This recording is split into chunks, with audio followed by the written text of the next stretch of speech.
पतिं सुरगुरुं वन्दे जगत्कारणं वन्दे पन्नगभूषणं मृगधरं वन्दे पशूनां पतिं वन्दे सूर्यशशाङ्कवहिनयनं वन्दे मुकुन्दप्रियं वन्दे भक्तजनाश्रयं च वरदं वन्दे शिवं शङ्करम् ॐ मृत्युञ्जयाय रुद्राय नीलकण्ठाय शम्भवे अमृतेशाय शर्वाय महादेवाय ते नमः।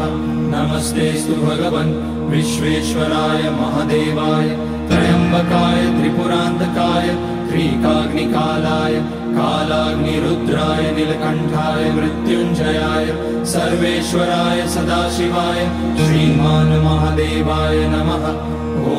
नमः शम्भवाय च मयोभवाय च नमः शङ्कराय च मयस्कराय च नमः शिवाय च शिवतराय च ॐ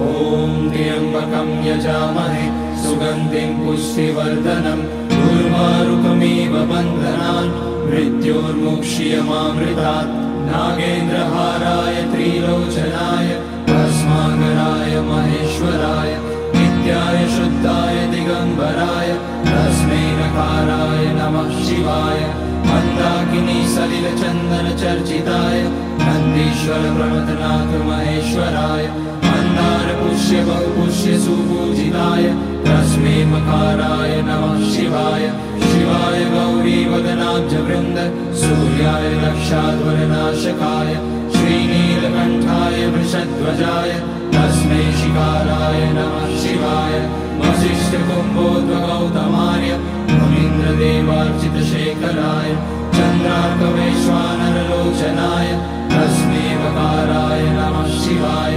यज्ञस्वरूपाय जटाधराय पिनाकहस्ताय सनातनाय दिव्याय देवाय दिगम्बराय तस्मै यकाराय नमः शिवाय पञ्चाक्षरमिदं पुण्यं यः पठेत शिवसन्निधौ शिवलोकमवाप्नोति शिवेन सह मोदते।